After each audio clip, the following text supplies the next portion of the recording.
जहां पे जश्न मनाया गया, पहले तो मैं ये कहूंगा, मुझे आप माफ करें कि जितने भी लोगों ने यहाँ जश्न मनाया वो सारे बीजेपी के ज़र खरीद एजेंट्स यहाँ बैठे हैं जो जम्मू कश्मीर के लोगों के दुश्मन हैं, क्योंकि हम लड़ते हैं जम्मू कश्मीर के लोगों के हुकूक के लिए और वह उस बात पे जश्न मनाते हैं। ये अफसोस की बात है। कहा कि हमने स्मार्ट सिटी बनाई, यहाँ पोलो व्यू का ये मार्केट जो बनाया इन्होंने, कहा कि ये नमूना है सारे दुनिया में, और एक्सपोज ऐसे हो गए कि बारिश 2 दिन बारिश हो गई, उनके दुकानों में पानी चला गया। ये इनकी स्मार्ट सिटी है।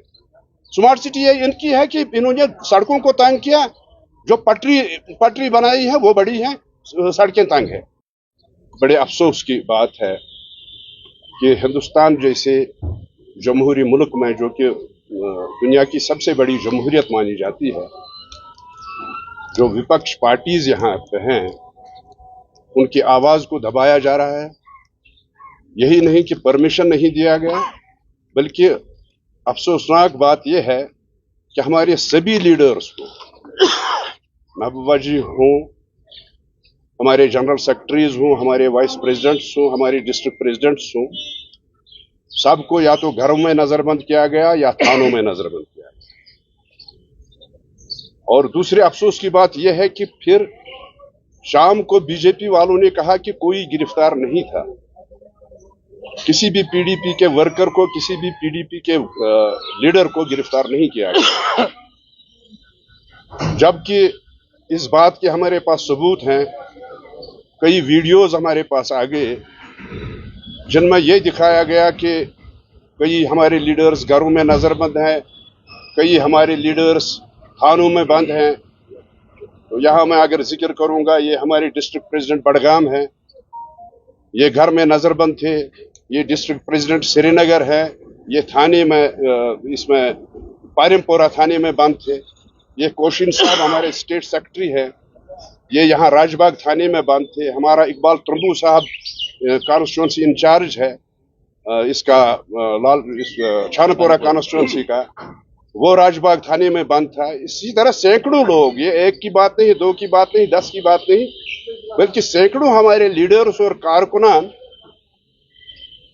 थानों में बंद किए गए या घरों में बंद किए गए। इस तरह से जिस जमहूरियत की बात बीजेपी करती है हिंदुस्तान में, हमारे मुल्क में, वो कहते हैं कि जमहूरियत के उसूलों पे हम चलते हैं, लेकिन हकीकत यह है कि यह न सिर्फ जम्मू कश्मीर के साथ इम्तियाजी सलूक है, बल्कि हिंदुस्तान की तमाम पार्टीज, जितनी भी पार्टीज विपक्ष की पार्टीज हैं, उनके साथ ये सलूक किया जा रहा है। या तो उनकी आवाज को दबाया जाता है, या उनके खिलाफ केसेस किए जाते हैं, या उनके खिलाफ ईडी को लगाया जाता है, एनआईए को लगाया जाता है, या दूसरी कोई एजेंसीज हैं उनको लगाया जाता है।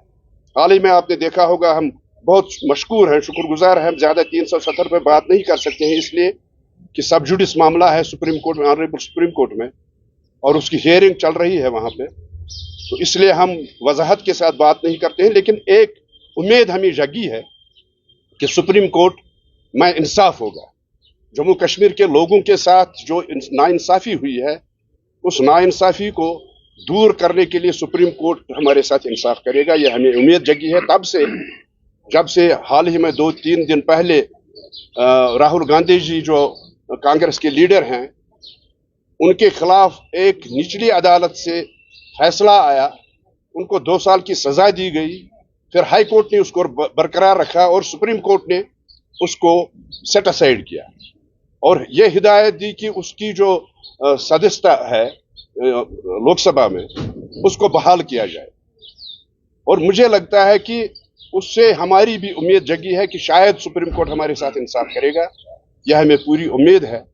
दूसरी बात यह है कि जहां पे जश्न मनाया गया, पहले तो मैं ये कहूंगा, मुझे आप माफ करें कि जितने भी लोगों ने यहाँ जश्न मनाया वो सारे बीजेपी के ज़र खरीद एजेंट्स यहाँ बैठे हैं जो जम्मू कश्मीर के लोगों के दुश्मन हैं, क्योंकि हम लड़ते हैं जम्मू कश्मीर के लोगों के हुकूक के लिए और वह उस बात पे जश्न मनाते हैं। ये अफसोस की बात है। और उन्होंने ये बात कही कि कोई भी लीडर पीडीपी का बंद नहीं था, कोई भी लीडर, किसी भी लीडर को गिरफ्तार नहीं किया गया, जबकि मैंने आपको मिसालें दी कितने लीडर्स हमारे बंद किए गए थे। और उन्होंने ये भी बात की कि जश्न यहाँ के, उन्होंने कहा कि ये बीजेपी जश्न नहीं मना रही है बल्कि जम्मू कश्मीर के लोग मना रहे हैं। और आपको पता होगा, आपने वो कवर किए होंगे, वो उनके जो जलसे थे, 100-150 लोगों के अलावा उन जलसों में कोई था नहीं, लेकिन वो ये दावा करते हैं कि ये जश्न जम्मू कश्मीर के लोग मना रहे हैं। जबकि यहां ऐसा माहौल बनाया गया है, खौफ डर का ऐसा माहौल बनाया गया है कि कोई बात नहीं कर सकता है, कोई बाहर नहीं निकल सकता है। इसको ये अमन का नाम देते हैं।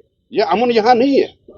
यहां अमन की बात वो लोग करते हैं जिनके पास जड़ सिक्योरिटी है, जिनके पास 10-10 गाड़ियां हैं, जिनके पास सिक्योरिटी है, आगे भी है पीछे भी है। वो लोग कहते हैं, चाहे वो बीजेपी के हों या कोई और जमातों के लीडर्स, मैं नाम नहीं लेना चाहता, वो हमेशा ये कहते हैं, ये दावा करते हैं कि यहाँ अमन अमान कायम है, अमन हो गया है। लेकिन उनको ये नहीं दिखाई देता कि जम्मू कश्मीर के लोग एक डर और खौफ के तले दब गए हैं। उनको डर है, उनको खौफ है, अगर हमने बात की हमें गिरफ्तार किया जाएगा, जैसा हमारे साथ हुआ, जैसा पीडीपी के लोगों के साथ। दूसरी बात, जब इन्होंने दफा 370 हटाया था, आपको भी याद होगा कि पार्लियामेंट में इन्होंने ये बात कही थी कि दफा 370 यहाँ रुकावट थी, यहाँ की तमीर और तरक्की के लिए रुकावट थी, यहाँ के रोजगार के लिए रुकावट थी। और आपने देखा होगा कि तमीर और तरक्की तो दूर की बात है, जितने भी प्रोजेक्ट्स के फीते आज काटे जा रहे हैं, इनाग्रेशन की जा रही है, वो पिछली सरकारों के वक्त में शुरू हो गए। ये आज रेलवे की बात कर रहे हैं, ये तो 15 साल 20 साल पहले रेलवे लाइन यहां शुरू हो गई थी। कहा कि हमने स्मार्ट सिटी बनाई, यहाँ पोलो व्यू का ये मार्केट जो बनाया इन्होंने, कहा कि ये नमूना है सारे दुनिया में। और एक्सपोज ऐसे हो गए कि बारिश, 2 दिन बारिश हो गई, उनकी दुकानों में पानी चला गया। ये इनकी स्मार्ट सिटी है। स्मार्ट सिटी ये इनकी है कि इन्होंने सड़कों को तंग किया, जो पटरी बनाई है वो बड़ी है, सड़कें तंग है।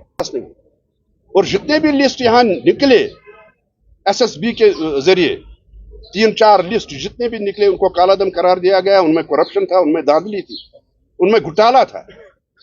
ये कहते हैं कि हमने करप्शन खत्म किया। कहां करप्शन खत्म हो गया?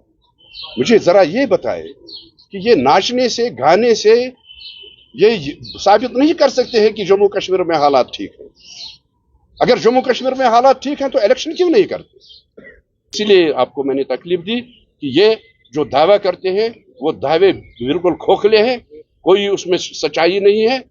और मुझे लगता है कि हम अब सिर्फ हमारी जो उम्मीद है वो सुप्रीम कोर्ट के ऊपर है। लगता है कि जो हियरिंग चल रहे हैं उसमें हमें इंसाफ मिलेगा। बहुत बहुत शुक्रिया।